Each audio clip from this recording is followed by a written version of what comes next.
शांति। ओम शांति। ओम शांति। ओम शांति। ओम शांति। आज 7 अक्टूबर 2024। आज बाबा ने मीठी मधुर मुरली में बताया कि ये दुनिया क्या बन गई है। क्या बन गई है ये दुनिया? नर्क तुल्य हो गई है। हालांकि सुविधाएं अधिक हो रही हैं, एक तरफ हम सोचते हैं कि ये स्वर्ग बन गया है, लेकिन बाबा ने कहा क्योंकि आत्मा जो है बहुत अधिक विकारी हो गई है। हर व्यक्ति समझता है कि मुझ आत्मा में कोई गुण नहीं है, एक अज्ञानता छाई हुई है। तो बाबा ने कहा कि ये दुनिया कुंभी पाक नर्क बन गई है। कुंभी पाक नर्क का मतलब है कि ये घोर नर्क बन गई है, क्योंकि यहाँ पर व्यक्ति धर्म भ्रष्ट और कर्म भ्रष्ट हो गए हैं। साथ ही बाबा ने खुशखबरी भी दी कि तुम बच्चे कौन हो? नई दुनिया को बनाने वाले कारीगर हो। वर्तमान दुनिया को भी किसने बनाया? किसने बनाया है? कारीगरों ने ही। इतनी ऊंची ऊंची बिल्डिंगें बना दी, खुश होते हैं, है ना? तो बाबा कहते तुम भी नई दुनिया को बनाने वाले कारीगर हो। नई दुनिया जिसमें स्वर्ग कहते हैं, जिसे, है ना, बैकुंठ कहते हैं। तो आज बाबा ने इन्हीं सब बातों को बताया कि तुम बच्चे ही इस स्वर्ग के मालिक बनते हो। सुनते हैं आज के डायरेक्ट ईश्वरीय महावाक्य। ओम शांति। बाबा कहते मीठे बच्चे, बाप आए हैं तुम बच्चों को कुंभी पाक नर्क से निकालने के लिए। तुम बच्चों ने बाप को निमंत्रण भी इसलिए दिया है। बाप आए हैं तुम बच्चों को कुंभी पाक नर्क से निकालने के लिए। तुम बच्चों ने बाप को निमंत्रण भी इसलिए दिया है। आज की मुरली से प्रश्न है, तुम बच्चे बहुत बड़े ते बड़े कारीगर हो, कैसे? तुम बच्चे बहुत बड़े ते बड़े कारीगर हो, कैसे? साथ ही बाबा ने पूछा कि तुम्हारी कारीगरी क्या है, क्या करते हो? बाबा की याद में रहते हो, बस एक ही उत्तर है, वो तो याद में रहते ही हैं। करते क्या हो? नर्क को स्वर्ग बनाते हो। बच्चे ही बनाएंगे ना, बाप के सहयोगी। कर तो बाप ही रहे, करा बाप रहा है, लेकिन कर बच्चे रहे हैं। सुनते हैं बाबा का उत्तर। बाबा कहते हम बच्चे ऐसी कारीगरी करते हैं जो सारी दुनिया ही नई बन जाती है। उसके लिए हम कोई ईंट या तगारी आदि नहीं उठाते हैं, लेकिन याद की यात्रा से नई दुनिया बना देते हैं। कैसे बना देते हैं? याद की यात्रा से। हमें खुशी है कि हम नई दुनिया की कारीगरी कर रहे हैं। हम ही फिर ऐसे स्वर्ग के मालिक बनेंगे। खुशखबरी है ना कि हम ही ऐसे स्वर्ग के फिर मालिक बनेंगे। ओम शांति। माना मैं आत्मा शांत स्वरूप हूँ, शांति मेरा स्वधर्म है। बाबा कहते अब घर वापस जाना है। ओम शांति। मीठे मीठे रूहानी बच्चों प्रति रूहानी बाप समझाते हैं, तुम जब अपने अपने गांव से निकलते हो तो यह बुद्धि में रहता है कि हम जाते हैं शिव बाबा की पाठशाला में। कहाँ जाते हैं हम? शिव बाबा की पाठशाला। सभी की बुद्धि में होता है ना, घर से निकलते हम जा रहे हैं शिव बाबा की पाठशाला। ऐसे नहीं कि कोई साधु संत आदि का दर्शन करने व शास्त्र आदि सुनने आते हो। तुम जानते हो हम जाते हैं शिव बाबा के पास। निश्चय है ना सभी का पक्का कि हम जाते हैं शिव बाबा के पास। दुनिया के मनुष्य तो समझते हैं कि शिव ऊपर में रहते हैं।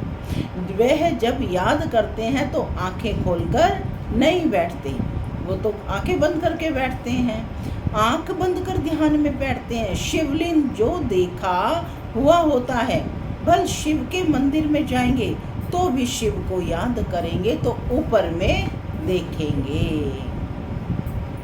ऐसा ही होता है ना। तो बाबा कहते वह मंदिर में याद आएगा, या तो ऊपर में देखेंगे हैं, या फिर मंदिर याद आएगा कि ना भाई शिवलिंग की मूर्ति कहाँ लगी हुई है, मंदिर में। हाँ बताओ भाई, कौन कौन, मंदिर तो सभी जाते हैं ना। कैसे होता है, यही होता है। अपने गांव में भी शिवालय है तो उसमें क्या शिव वहाँ पर याद करते, या तो मंदिर में कि भाई यहाँ रखा है ना, या फिर ऊपर में है। ऐसा ही है, उत्तर दो। माताएं उत्तर नहीं देती हैं, ऐसा ही है। तो बाबा कहते कि शिव के मंदिर में जाएंगे तो भी शिव को याद करेंगे तो ऊपर में देखेंगे वह मंदिर याद आएगा। कई फिर आंखें बंद कर बैठते हैं, समझते हैं दृष्टि कहाँ भी नाम रूप में अगर जाएगी तो हमारी साधना टूट जाएगी। अभी तुम बच्चे जानते हो हम भल शिव बाबा को याद करते थे, कोई श्री कृष्ण को याद करते, कोई राम को याद करते, कोई अपने गुरु को याद करते। गुरु का भी छोटा लॉकेट बनाकर पहनते हैं, कई पहनते हैं ना गुरु का लॉकेट बनाकर। गीता का भी इतना छोटा लॉकेट बनाकर पहनते हैं। भक्ति मार्ग में तो सब ऐसे ही है, घर बैठे भी याद करते हैं, याद में यात्रा करने भी जाते हैं। चित्र तो घर में रखकर पूजा कर सकते हैं, परंतु यह भी भक्ति की रस्म पड़ी हुई है। फिर भी जाते हैं ना तीर्थ स्थलों पर याद में। जन्म जन्मांतर यात्राओं पर जाते हैं। कब से जा रहे हैं यात्राओं पर? द्वापर से जा रहे हैं। गीत भी गाते जाते हैं। क्या गीत गाते जाते हैं? पौड़ी पौड़ी चढ़ते जाओ जय माता दी। हाँ, शिव शक्तियों के दिन चल रहे हैं, चारों तरफ भक्तियों का जयकारा हो रहा है। तो बाबा कहते कि याद में यात्रा करने भी जाते हैं। चित्र तो घर में रखकर पूजा कर सकते हैं, परंतु ये भी भक्ति की रस्म पड़ी हुई है, माने मंदिर जाना, तीर्थों पर जाना। तो इसी प्रकार से आज क्या कहते हैं कि हम तो ऑनलाइन क्लास सुन लेंगे, घर बैठकर पढ़ लेंगे। फिर बाबा ने आकर के विद्यालय क्यों खोला? सोचने की, विचारने की बात है ना कि बाबा ने पाठशाला खोली तो उसका कोई महत्व है ना। ऑनलाइन सुनेंगे तो वहाँ आपको टोली मिलेगी, आत्माओं का एक दूसरे के साथ, दैवी परिवार के साथ मिलन होगा? नहीं होगा ना। इसीलिए विद्यालय का महत्व है, मुरली सुननी है पाठशाला आकर। तो बाबा कहते कि जन्म जन्मांतर यात्राओं पर जाते हैं, चारों धाम की यात्रा करते हैं। चार धाम क्यों कहते हैं? चार धाम क्यों कहते हैं? किसने चारों धाम की यात्रा की है? किसी माता ने? आपने चारों धाम की यात्रा कर ली? हाँ, मधुबन में की है, मधुबन में तो की ही है ना। लेकिन दुनिया भी चारों धाम भी पूछ रहे हैं, वेस्ट, ईस्ट, नॉर्थ और साउथ, यानी उत्तर, दक्षिण, पूर्व, पश्चिम, चारों का चक्र लगाते हैं। भक्ति मार्ग जब शुरू होता है तो पहले पहले एक की भक्ति की जाती है, उसको कहा जाता है अव्यभिचारी भक्ति। वो एक की, किसकी? शिव की भक्ति करते हैं। सतो प्रधान थे, अभी तो इस समय है तमो प्रधान। भक्ति भी व्यभिचारी, अनेकों को याद करते रहते हैं। तमो प्रधान 5 तत्वों का बना हुआ शरीर, उनको भी पूजते हैं। तो गोया तमो प्रधान भूतों की पूजा करते हैं, परंतु इन बातों को कोई समझते थोड़े ही हैं। भले यहाँ बैठे हैं, परंतु बुद्धि योग कहाँ भटकता रहता है। यहाँ तो तुम बच्चों को आंखें बंद कर शिव बाबा को याद नहीं करना है ना। क्या कहा जाता है? यहाँ तो आंखें खोल करके सब कुछ देखते हुए उसे एक की याद में खोना है। जानते हो बाप बहुत बहुत दूर देश का रहने वाला है। कहाँ का रहने वाला है? परम धाम का। वह आकर बच्चों को श्रीमत देते हैं। श्रीमत पर चलने से ही श्रेष्ठ देवता बनेंगे। देवताओं की सारी राजधानी स्थापन हो रही है। बाबा कहते तुम यहाँ बैठे अपना देवी देवताओं का राज्य स्थापन करते हो। तभी दिखा रहे उंगली का सहयोग दे रहे हैं। पहले तुमको पता थोड़े ही था कि वह कैसे स्थापन होता है। पहले मालूम था, अभी जानते हो बाबा हमारा बाप भी है। टीचर बनकर पढ़ाते हैं और फिर साथ में ले भी जाएंगे, सदगति करेंगे। गुरु लोग किसकी सदगति नहीं करते हैं। यहाँ तुमको समझाया जाता है यह एक ही बाप टीचर और सतगुरु है। बाप से वर्षा मिलता है, सतगुरु पुरानी दुनिया से नई दुनिया में ले जाएंगे। इन सब बातों को बूढ़ी बूढ़ी माताएं तो समझ ना सकें। उन्हों के लिए मुख्य बात है अपने को आत्मा समझ शिव बाबा को याद करना। कोई भी उत्तर हो उसमें बस शिव बाबा को याद करना, यही उत्तर देती है ना माताएं। तो बाबा भी कह रहे हैं कि ये जो है बूढ़ी बूढ़ी माताओं को ये इतना समझ नहीं आता, लेकिन उनको इतना समझ है कि बस बाबा को याद करना है, याद से ही वर्षा मिलेगा। तो सबसे मूल बात तो यही है। तो बाबा कहते हैं कि अपने को आत्मा समझ शिव बाबा को याद करना है। हम शिव बाबा के बच्चे हैं, हमको बाबा स्वर्ग का वर्षा देंगे।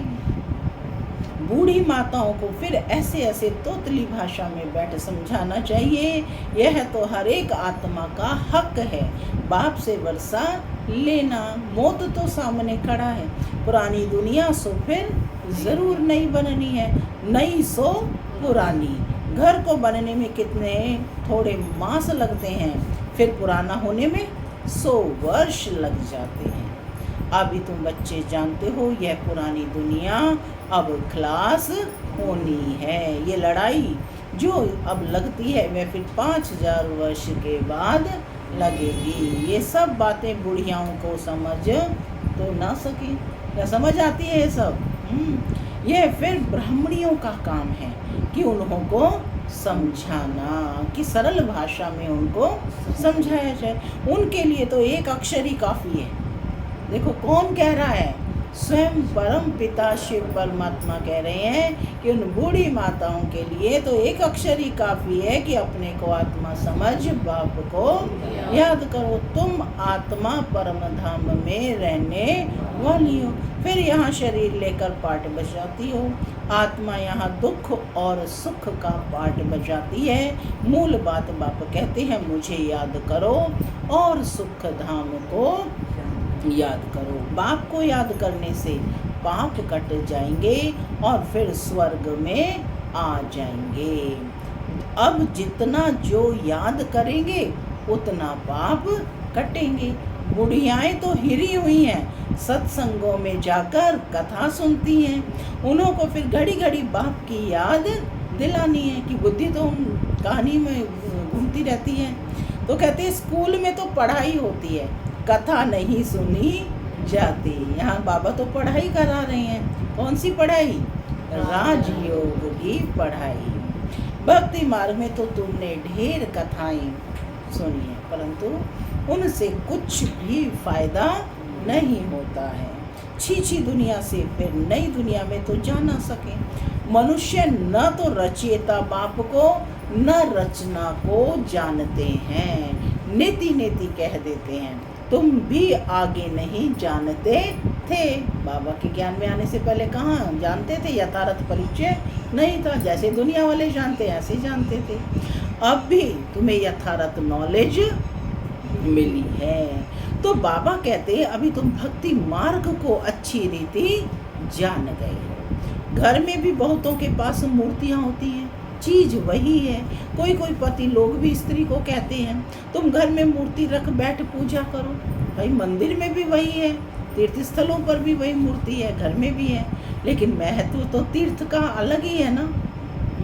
उसमें आपकी तपस्या भी है, आना जाना, आपके विचार, आपकी स्थिति सब प्रभावित होती है। बाहर धक्का खाने क्यों जाते हो? तो पति लोग क्या कहते हैं, परंतु उन्हों की भावना रहती है, अभी तुम समझते हो तीर्थ यात्रा करना माना भक्ति मार्ग के धक्के खाना। अनेक बार तुमने 84 के चक्र काटे हैं। सत्य त्रेता में तो कोई यात्रा नहीं होती, वहाँ कोई मंदिर आदि होता नहीं। यह यात्राएं आदि सब भक्ति मार्ग में ही होती हैं। ज्ञान मार्ग में ये सब कुछ होता नहीं। उनको कहा जाता है भक्ति। ज्ञान देने वाला तो एक के सिवाय दूसरा कोई है नहीं। ज्ञान से ही सद्गति होती है। क्या होता है? हाँ, ज्ञान से ही सद्गति होती है। सद्गति दाता एक ही बाप है। शिव बाबा को कोई श्री श्री नहीं कहते, उनको टाइटल की दरकार नहीं है। शिव बाबा को टाइटल की दरकार, यह तो बड़ा ही करते हैं, उनको कहते ही हैं शिव बाबा। पिता है ना वो, तो इसलिए उनको कहते ही हैं शिव बाबा। तो बाबा कहते कि कोई श्री श्री नहीं कहते हैं, उनको कोई टाइटल की दरकार नहीं। तुम बुलाते हो शिव बाबा, हम पतित बन गए हैं, हमको आकर पावन बनाओ। भक्ति मार्ग के दुबन में गले तक फंस पड़े हैं। दुबन समझते हैं ना, कीचड़ होती है ना बहुत ज़्यादा, तो क्या कहते हैं, भक्ति मार्ग के दुबन में गले तक फंस पड़े हैं, है ना। भक्ति मार्ग का कितना विस्तार हो गया, और किस तरह से ये नहीं किया तो ये हो जाएगा, ऐसा हो जाएगा, इतना लोगों को दुबन में फंसा दिया है। तो बाबा कहते हैं आप तो सब मुक्त हो गए, या अभी भी फंसे हैं। फंस कर क्या कहते बाबा, फिर चिल्लाते हैं, विषय वासना के दुबन में एकदम फंस पड़ते हैं। सीढ़ी नीचे उतरते उतरते फंस पड़ते हैं, कोई को भी पता नहीं पड़ता। तब कहते हैं बाबा हमको निकालो। उस भक्ति की दुबन से निकलना कितना मुश्किल होता है ना। तो बाबा के बच्चे क्या कहते हैं, बाबा हमको निकालो। बाबा को भी ड्रामानुसार आना ही पड़ता है। बाप कहते हैं मैं बंधायमान हूँ इन सबको दुबन से निकालने। इनको कहा जाता है कुंभी पाक नर्क, रोरव नर्क भी कहते हैं। कुंभी पाक नर्क और घोर रोरव नर्क माने घोर नर्क भी कहते हैं। ये बाप बैठ समझाते हैं, उनको पता थोड़े ही पड़ता है। तुम बाप को देखो निमंत्रण कैसा देते हो। बाप को निमंत्रण दिया ना, वापस से पुकार रहे हैं कि आओ आओ। तो निमंत्रण तो कोई शादी मुरादी आदि पर दिया जाता है। तुम कहते हो हे पतित पावन बाबा, इस पतित दुनिया रावण की पुरानी दुनिया में आओ। जब सतयुग में स्वयंवर रचाए गए तब तो नहीं बुलाया है ना, अब बुला रहे हैं। तो बाबा ने कहा निमंत्रण तो कोई शादी मुरादी पर दिया जाता है।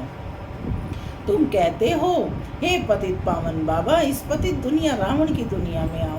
हम गले तक इसमें फंसे हुए हैं, सिवाय बाप के और तो कोई निकाल ना सके। कहते भी हैं दूर देश का रहने वाला शिव बाबा, ये रावण का देश है, सबकी आत्मा तमो प्रधान हो गई है, इसलिए बुलाते भी हैं कि आकर पावन बनाओ।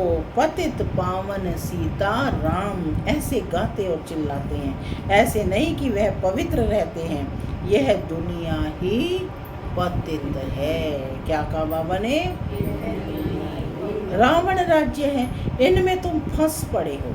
फिर यह निमंत्रण दिया है बाबा आकर हमको कुंभी पाक नर्क से निकालो।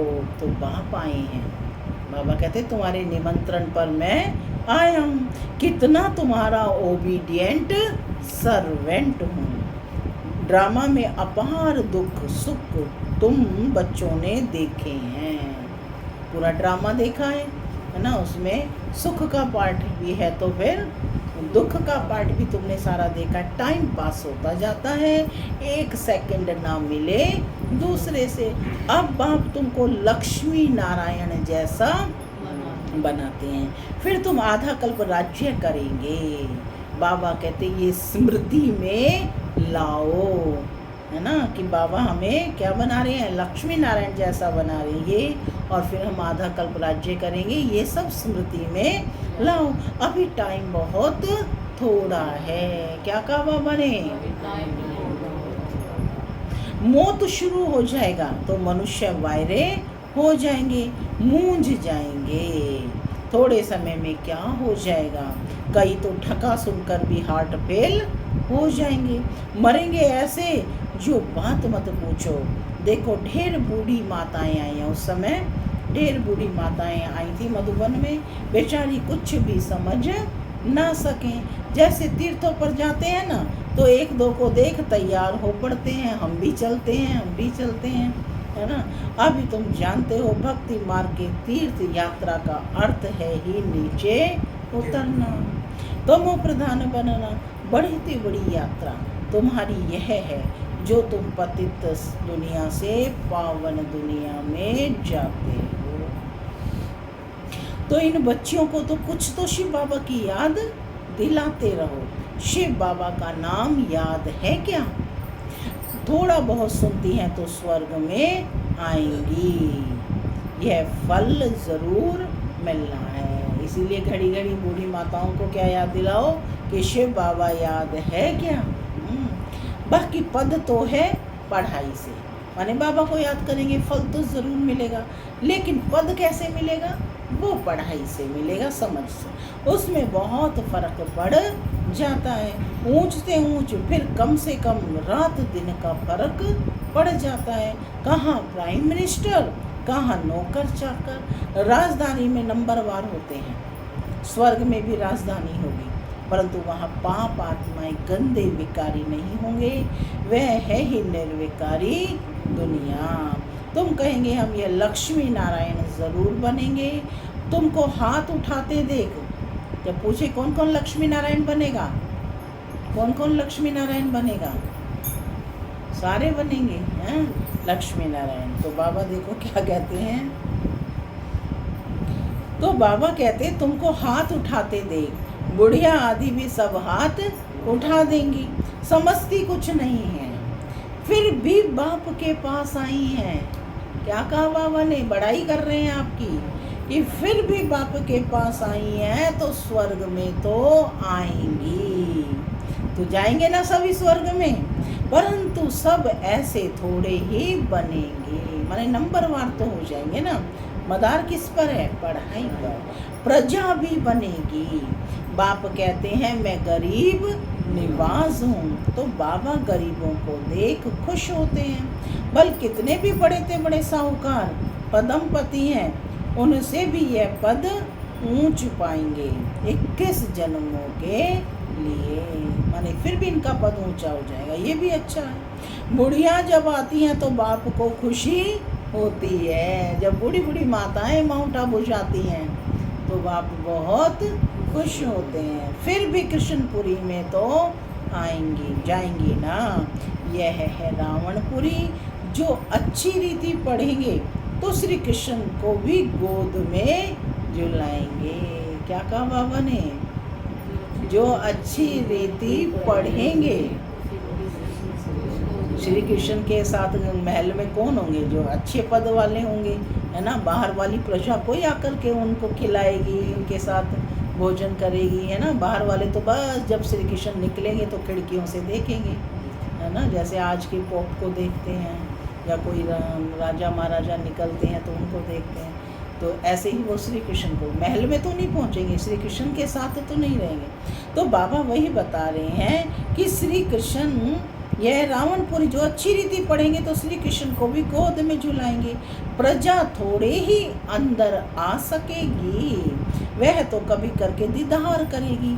जैसे पोप दीदार कराते हैं, खिड़की से लाखों आकर इकट्ठे होते हैं दर्शन करने, परंतु उनका हम क्या दीदार करेंगे।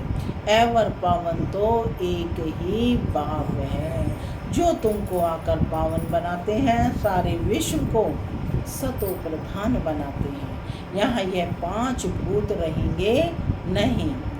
जो 5 भूत यहाँ पर है, काम क्रोध लोभ मोह अहंकार, वहाँ पर रहेंगे नहीं। 5 तत्व भी सतो प्रधान बन जाते हैं, तुम्हारे गुलाम बन जाते हैं। कभी भी ऐसी गर्मी नहीं होगी जो नुकसान हो जाए।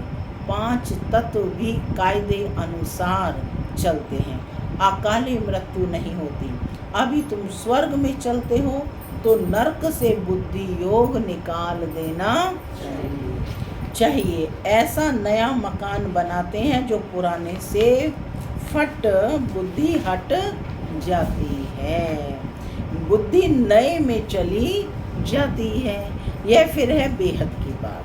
नई दुनिया की अब स्थापना हो रही है, पुरानी का विनाश होना है। तुम हो नई दुनिया स्वर्ग बनाने वाले। आज क्या टाइटल दिया है बाबा ने? तुम हो नई दुनिया स्वर्ग बनाने वाले। नोट कर लो, आज सारा दिन इसका अभ्यास करना है। हम बाप के साथ किस कार्य में सहयोगी? कारीगर के साथ कितने होते हैं ना, कारीगर के साथ अनेक कारीगर मजदूर सब होते हैं, सब उनका सहयोग करते हैं। तो बाबा कहते हैं आज तुम सबको कारीगर की संज्ञा दे रहे हैं। कहते तुम हो नई दुनिया को स्वर्ग बनाने वाले, तुम बहुत अच्छे कारीगर हो, अपने लिए स्वर्ग बना रहे हो। कितने बड़े अच्छे कारीगर हो। याद की यात्रा से नई दुनिया स्वर्ग बनाते हो।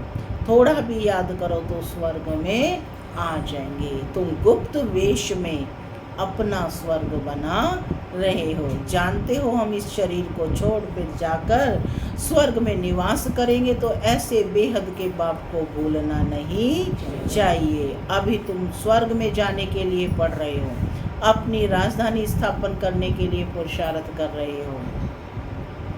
ये रावण की राजधानी खलास हो जानी है तो अंदर में कितनी खुशी होनी चाहिए। हमने यह स्वर्ग तो अनेक बार बनाया है, राजाई ली और फिर गंवाई है।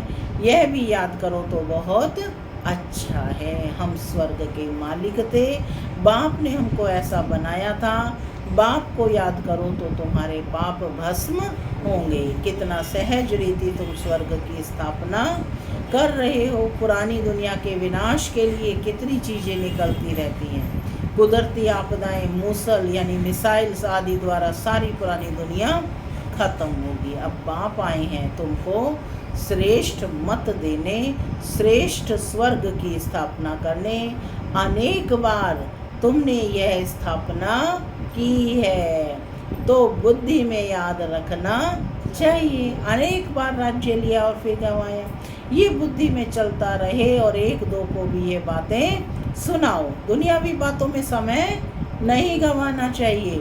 बाप को याद करो, स्वदर्शन चक्रधारी बनो। यहाँ बच्चों को अच्छी रीति सुनकर फिर बहुत उगारना है। पहले सुनना है, फिर उगारना है, सिमरन करना है। बाबा ने क्या क्या सुनाया। शिव बाबा और वर्षे को तो ज़रूर याद करना चाहिए। बाप हथेली पर बहिस्त ले आए हैं। क्या कहा बाप ने? हाँ, हथेली पर बहिस्त ले आए हैं। पीछे चित्र भी लगाया हुआ है। पवित्र भी बनना है। पवित्र नहीं बनेंगे तो सजा नहीं खानी पड़ेगी। पवित्र नहीं बनेंगे तो सजा खानी पड़ेगी। पद भी बहुत छोटा पालेंगे। स्वर्ग में ऊंच पद पाना है तो अच्छी रीति धारणा करो। बाप रास्ता तो बहुत सहज बताते हैं। अच्छा, मीठे मीठे सिक्के लदे बच्चों प्रति माता पिता दादा का याद प्यार और गुड मॉर्निंग। रूहानी बाप की रूहानी बच्चों को नमस्ते। हम रूहानी बच्चों की रूहानी माता पिता को याद प्यार, गुड मॉर्निंग और सदा रहो हंसते, बनो फरिश्ते। धारणा के लिए मुख्य सार पहला, बाप जो सुनाते हैं उसे अच्छी तरह सुनकर फिर उगारना है। दुनियावी बातों में अपना समय नहीं गंवाना है। दूसरा, बाप की याद में आंखें बंद करके नहीं बैठना है। श्री कृष्ण की राजधानी में आने के लिए पढ़ाई अच्छी रीति पढ़नी है। दोस्तों, आज का वरदान है, मन बुद्धि को झमेलों से किनारे कर मिलन मनाने वाले झमेला मुक्त भव। मन बुद्धि को झमेलों से किनारे कर मिलन मनाने वाले झमेला मुक्त भव। कई बच्चे सोचते हैं ये झमेला पूरा होगा तो हमारी अवस्था व सेवा अच्छी हो जाएगी, लेकिन झमेले पहाड़ के समान हैं, एक के बाद एक आते जाते। पहाड़ नहीं हटेगा, लेकिन जहाँ झमेला हो वहाँ अपने मन बुद्धि को किनारे कर लो या उड़ती कला से झमेले के पहाड़ के भी ऊपर चले जाओ तो पहाड़ भी आपको सहज अनुभव होगा। झमेलों की दुनिया में झमेले तो आएंगे ही, आप मुक्त रहो तो मिलन मेला मना सकेंगे। स्लोगन, इस बेहद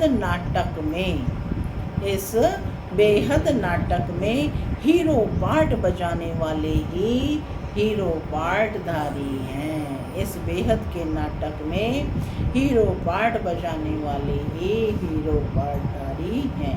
ओम शांति।